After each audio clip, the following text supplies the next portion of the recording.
Les amis, ravi de vous retrouver aujourd'hui pour une nouvelle vidéo et dans cette vidéo on va évoquer la reprise de la Ligue 1. L'Olympique de Marseille se déplace du côté de Rennes, ce sera demain soir, vendredi pour cette première journée de Ligue 1 bien sûr, déplacement du côté du Roison Park, un déplacement qui va pas être facile pour les hommes de Roberto De Zerbi. C'est tout un symbole puisque Rennes était déjà l'adversaire de l'Olympique de Marseille lors de la saison 2024-2025 sur la dernière journée au Vélodrome qui avait définitivement scellé la qualification de l'OM pour la Ligue des Champions et cette place de dauphin du Paris Saint-Germain. L'OM l'avait alors remporté 4-2. Depuis, de l'eau a coulé sous les ponts. Des joueurs de l'OM ont rejoint le Stade Rennais. Abibay va entamer sa première saison complète du côté de la Bretagne. Donc il y a pas mal d'enjeux du côté de Rennes. On va essayer d'étudier l'adversaire de l'Olympique de Marseille, essayer de dresser les contours de cette première rencontre officielle de la saison pour l'Olympique de Marseille et voir un peu la chance de l'Olympique de Marseille sur cette rencontre-là. Alors on va évidemment faire un zoom sur ce Stade Rennais, sur cette équipe que l'OM avait affrontée en toute fin de saison dernière lors de la 34e journée. Depuis, cette équipe de Rennes, comme je l'ai dit, elle a énormément changé. Sur le mercato, on ne peut pas dire que les dirigeants rennais aient été particulièrement inventifs. Ils sont allés chercher en Ligue 1, ils sont allés chercher du côté de l'Olympique de Marseille justement. Quentin Merlin et Valentin Rongier, anciens Nantais, sont venus renforcer le rival historique du club Canari. Et c'est vrai qu'on a quand même deux joueurs de qualité Ligue 1 qui peuvent faire énormément de bien au Stade Rennais. On a un Valentin Rongier par exemple qui est très expérimenté tout de même en Ligue 1 dans le milieu de terrain. C'est un joueur qui s'est imposé du côté de l'Olympique de Marseille pendant des années, quand même été le capitaine de l'OM, donc c'est évidemment une valeur sûre de notre Ligue 1 et ça va permettre à Rennes d'engranger un peu d'expérience et de pouvoir gagner des matchs, pouvoir aussi avoir un leader vocal dans le vestiaire. Donc même en termes de qualité intrinsèque, c'est quand même un joueur qui a pas mal de qualité là aussi sur le niveau de notre Ligue 1, donc je pense que Rongier peut apporter une réelle plus-value. Et puis sur le côté gauche, Quentin Merlin, 23 ans, international espoir français qui est arrivé en demi-finale du dernier Euro Esport avec l'équipe de France jeune, et je pense que ça peut être intéressant aussi sur ce flanc gauche d'avoir Quentin Merlin. Il a déjà évolué à un poste de piston la saison passée sous les ordres de Roberto De Zerbi. Dans ce système prôné par Abibay en 3-5-2, ça peut être très intéressant que d'avoir le jeune français sur le flanc gauche. Là aussi, ça va lui permettre de progresser. Donc on a ces deux recrues made in Marseille qui ont rejoint le Stade Rennais et qui vont faire face à leurs anciens coéquipiers dès leur première rencontre officielle de la saison. Et on va aussi avoir Frankowski qui est de retour du côté de notre Ligue 1, lui qui était parti en Turquie après être passé du côté du RC Lens. Il a montré de très belles choses du côté du Nord. Il était parvenu à se qualifier pour la Ligue des Champions avec le club nordiste. Il s'était imposé comme l'un des meilleurs pistons de notre championnat avec une pointe de vitesse absolument hors norme. Mais c'est vrai que depuis, Frankowski a connu une petite baisse de régime due à l'âge évidemment qui avance, moins de régularité, mais ça reste une recrue non négligeable pour notre Ligue 1 et ça permet à Rennes de remonter la pente justement dans notre championnat. Je ne pense pas que le mercato rennais soit fait pour aller chercher la Ligue 1 ou pour essayer de jouer les gros d'Europe dès cette saison. C'est vraiment un mercato d'ajustement qui te permet d'engranger de l'expérience, qui te permet d'avoir des valeurs sûres de notre Ligue 1 pour remonter la pente immédiatement. Donc on est vraiment sur trois recrues principales qui ont d'ailleurs été présentées ensemble il y a quelques jours, et on a eu une petite recrue, une dernière sur les derniers jours, c'est l'arrivée de Mady Camara du Stade Brestois. Donc ça va aussi dans ce sens-là d'avoir des joueurs de Ligue 1 d'expérience qui ont montré de belles choses dans le passé ou maintenant. C'est vrai que Mady Camara, il y a 2 saisons, il avait été très bon du côté de Brest, originaire de Marseille. Donc on voit là aussi que ce mercato a un parfum marseillais du côté de Rennes. Mady Camara qui a longtemps hésité entre Nice et Rennes, qui a finalement opté pour le Stade Rennais. On sait que Rennes aime beaucoup surpayer les joueurs. Peut-être que ça a été l'un des facteurs qui ont fait pencher Mady Camara. Quand on voit la performance de Nice en barrage de Ligue des Champions, on peut se demander si ça n'a pas joué dans l'esprit de l'ancien Brestois. Mais en tout cas, voilà, il ne bouge pas de la Bretagne. Mady Camara, il rejoint le Stade Rennais et il renforce un milieu de terrain qui, selon moi, est la principale force du Stade Rennais. On va avoir ce 3-5-2. Donc ça, c'est vraiment pour le système avec Brassier, que l'on connaît bien du côté de l'OM, notamment pour sa boulette face à l'OGC Nice en janvier dernier. Mais il avait aussi montré de belles choses. Brassier à l'OM, globalement, ça a été un passage compliqué. Mais De Zerbi le dit lui-même, c'est un de ses regrets aussi de ne pas avoir pu faire progresser Brassier, qui a quand même pas mal de qualité. Il l'avait montré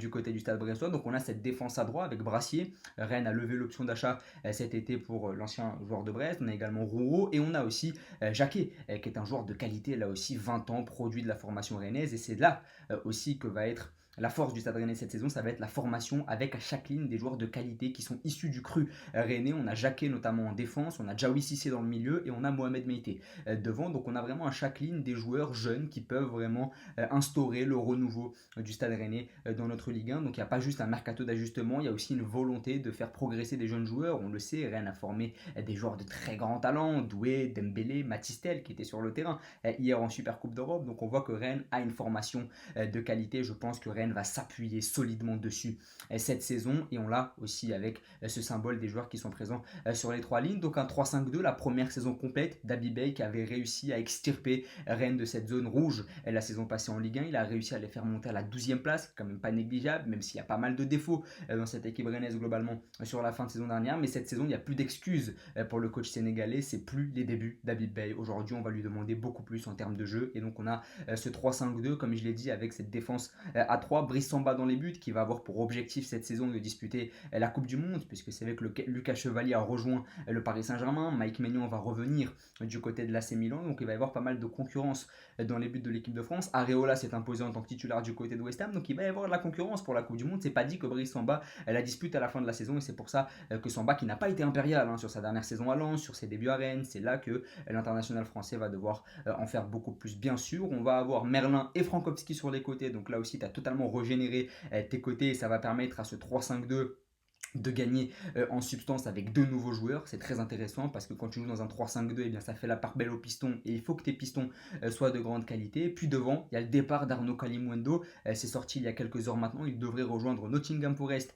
pour 30 millions d'euros. Donc tu es privé de ton meilleur buteur de la saison passée. Il va falloir le remplacer. Il ne sera sûrement pas présent vendredi face à l'Olympique de Marseille. Donc il va falloir trouver d'autres options pour accompagner Ludovic Blas qui est le meneur de jeu de cette équipe. On peut parler de Mohamed Meïté qui avait marqué l'année dernière lors du derby face au FC Nantes, qui a 18 ans, je le disais en début de vidéo, qui fait partie de ce cru rennais de grande qualité. Puis on a aussi des joueurs comme Tamari par exemple, qui est l'un des rares joueurs de transition, l'un des rares joueurs rapides de cette équipe. Mais pour moi, la force de ce Stade Rennais réside vraiment dans le milieu de terrain. Rongier, évidemment, en tant que supporter de l'OM, on sait de quoi il est capable. Notre ancien capitaine, Djaoui Cissé, qui a fait un superbe Euro avec les Espoirs l'été dernier et qui va arriver en force, qui a marqué lors du dernier match de préparation du Stade Rennais. Seko Fofana, qui a fait son retour en janvier dernier, qui là, avec une bonne prépa, va sûrement arriver avec le couteau entre les dents. Et puis dans le milieu, les remplaçants, on a Madi Camara aussi qui peut rentrer en fin de match pour ses débuts. Donc on a ce vivier au milieu de terrain qui peut être super intéressant, d'autant plus qu'Habib Beye aime le jeu léché, il aime le jeu de qualité. Donc je pense qu'il va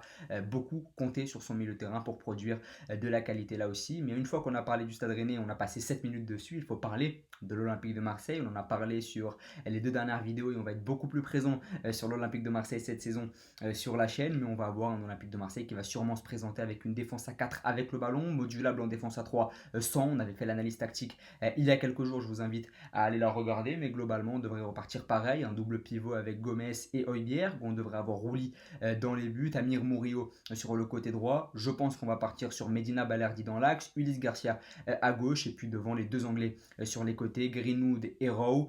En numéro 10, Adrien Rabiot, puis sûrement Amine Gouiri devant. Peut-être qu'Aubameyang rentrera en fin de match. Ce sera évidemment l'un des jokers de l'Olympique de Marseille offensivement. Mais globalement, ça devrait partir comme ça sur un 4-2-3-1. L'une des clés du match, c'est la capacité de Jonathan Rowe à développer son jeu face à Frankowski. Parce que je pense que ça va être un duel de vitesse qu'il va falloir suivre, à condition que l'Anglais soit titulaire. Donc c'est vraiment l'un des principaux axes pour moi de cette rencontre. C'est ce duel entre Rowe et Frankowski. Si tant est que Rowe ne soit titulaire, bien sûr. Mais voilà, globalement, je suis plutôt optimiste pour l'OM, même si c'est un déplacement périlleux tout de même.